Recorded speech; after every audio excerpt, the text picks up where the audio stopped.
Hello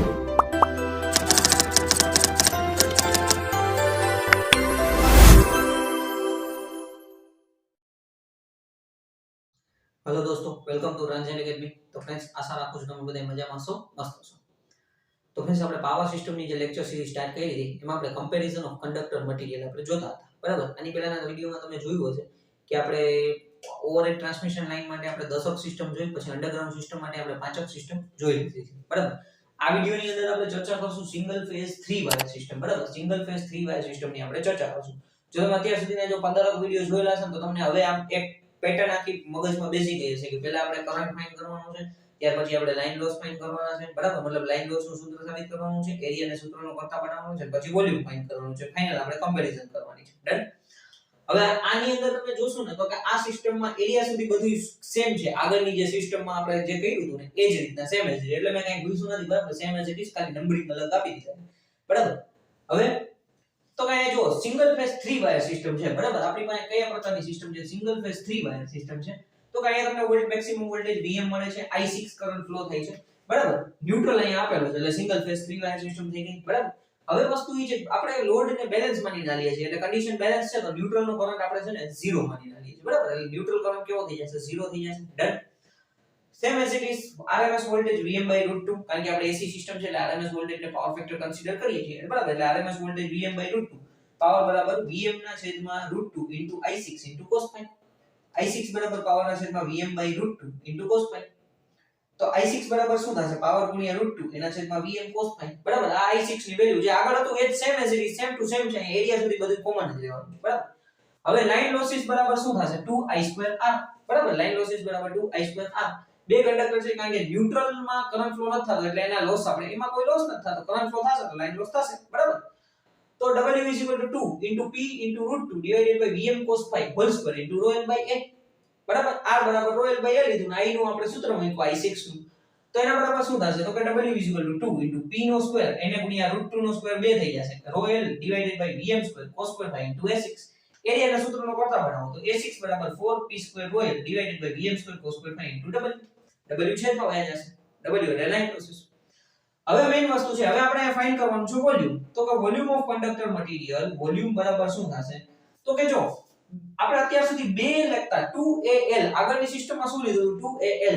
હવે અહીંયા 3 છે, 3 વાયર સિસ્ટમ છે, તો આપણે અહીંયા થશે બરાબર એરિયા ઇન્ટુ લેન્થ તો સૂત્ર આવશે, પણ ન્યુટ્રલ નો જે એરિયા છે એ આપણે આપણા મેઈન કંડક્ટર કરતા, મતલબ કે આપણા ફેઝ કરતા હાફ રાખશું, કારણ કે એમાં કરંટ ફ્લો બેલેન્સ કન્ડિશન માની નાલીએ છીએ એટલે એમાં કરંટ ફ્લો નથી થતો, બરાબર। એટલે 0 છે કરંટ, એનો ન્યુટ્રલ કરંટ, તો એટલે એને લીધે આપણે એના કોસ્ટ બચાવવા માટે આપણે ન્યુટ્રલ ની સાઈઝ આપણે હાફ રાખીએ છીએ આપણા ફેઝ કરતા, બરાબર।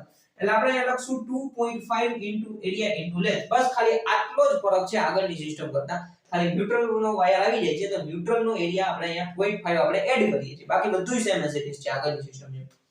હવે તો કે 2.5 એને ગુણ્યા એરિયા શું છે? તો કે 4P square rho L divided by Vm square cos square phi W એને ગુણ્યા L, બરાબર। તો અહીંયા તમે જુઓ તો શું કઈ થઈ જશે? તો કે 25 ના છેદમાં આપણે 10 લઈ લઈએ, એને ગુણ્યા 4 કરી નાખીએ, 4P square rho L square divided by Vm square cos square phi into W, બરાબર। 5 5 5 25 5 દુ 10 2 2 2 4 5 દુ 10 થઈ જશે, બરાબર। એટલે આપણને શું મળ્યા? 10, જો કે ડાયરેક્ટ 2.5 into 4 એ 10 જ થઈ જાય, બરાબર। 4 10P square rho L square divided by Vm square cos square phi into W। આ આપણને જે વોલ્યુમ મળ્યું છે એ આપણને સિંગલ ફેઝ 3 વાયર સિસ્ટમ નું મળ્યું, બરાબર। સિંગલ ફેઝ 3 વાયર નું આપણને વોલ્યુમ મળ્યું 10 ગુણ્યા P square rho L square divided by Vm square cos square phi into W, okay. હવે આપણે શું કરવાનું છે? તો કે કમ્પેરીઝન કરવાનું છે, કોનું કોનું? તો કે આપણે સિંગલ ફેઝ 3 વાયર સિસ્ટમ નું DC 2 વાયર સિસ્ટમ માટે કમ્પેરીઝન કરવાનું છે। તો volume of conductor material of single phase 3 wire system whole divided by DC 2 wire system, DC 2 wire system, બરાબર। તો volume of conductor material of single phase 3 wire system divided by volume of conductor material of DC 2 wire system, બરાબર। આપણે આખું volume લખવામાં કોઈ વાર લાગી જાય એટલે આપણે ડાયરેક્ટ ખાલી સિસ્ટમનું નામ લખી દઈએ। આનો વોલ્યુમ કેટલું આવ્યું? તો કે 10P square rho L square, 10P square rho L square divided by Vm square cos square phi એના છેદમાં એને ગુણ્યા W, ઓકે। હવે DC2 વાયર નું આપણે k બરાબર લખેલું છે તો કે 4p² rho l² divided by vm² w ભાગાકારમાં છે એને ગુણાકાર કરી નાખીએ બરાબર તો શું થઈ જશે આપણને 10p² rho l² divided by vm² cos² phi w એને ગુણ્યા આ vm² w છે અંશમાં વહી જશે એટલે 4p² rho l² તો 4p² rho l² ગયા આ rho l² ગયા બરાબર vm ગયા w ગયા તો આન્સર શું કહી દો 10 divided by 4 cos² phi એટલે કે 2.5 divided by cos² phi બરાબર આ આપણને વોલ્યુમ ઓફ કંડક્ટર મટીરીયલ મળ્યું મતલબ કમ્પેરીઝન પછી આપણને મળ્યું બરાબર અથવા તમે આવી રીતના પણ લખી શકો છો કે 2.5 divided by cos² phi into k બરાબર એટલો મતલબ એવો થયો કે સિંગલ ફેઝ 3 વાયર સિસ્ટમ નું volume of single phase 3 wire system is equal to 2.5 divided by cos² phi times of DC2 wire system બરાબર DC2 વાયર સિસ્ટમ કરતા આપણે 3 ફેઝ આપણે સિંગલ ફેઝ 3 વાયર સિસ્ટમમાં કેટલું વધારે કેટલા ગણું વોલ્યુમ જોશે તો કે 2.5 divided by cos² phi જેટલું વોલ્યુમ વધારે જોશે 3 વાયર સિસ્ટમમાં બરાબર એટલે સારામાં સારી મેથડમાં ઓછામાં ઓછું વોલ્યુમ આપણે DC2 વાયર સિસ્ટમ એટલે બધે આપણે એની આરે જ કમ્પેરીઝન કરીએ છીએ ઓકે ક્લિયર અહીંયા તમને વ્યવસ્થિત રીતે સમજાવવાનું છે બરાબર પાછું એક વખત જોઈ લે કે ભાઈ single phase 3 wire system neutral છે ન્યુટ્રલ નો કરંટ આપણે અહીં ન્યુટ્રલ એક વાયર એડ કર્યો સિંગલ ફેઝ 2 વાયર માં ન્યુટ્રલ નો કરંટ આપણે 0 માનીએ છીએ બરાબર I6 કરંટ આપણને શું મળશે power √2 divided by Vm cos phi line losses 2I2R બરાબર એટલે I ની વેલ્યુ તમે મૂકો W બરાબર 2 * 2 P √2 divided by Vm cos phi whole square * rho l by k બરાબર તો કે W બરાબર 2 * p² 2 divided by Vm cos phi cos² phi Vm² cos² phi * rho l by k6 બરાબર એરિયાના સૂત્રનો કરતા બનાવો એરિયા બરાબર 4p² rho l divided by Vm² cos² phi * w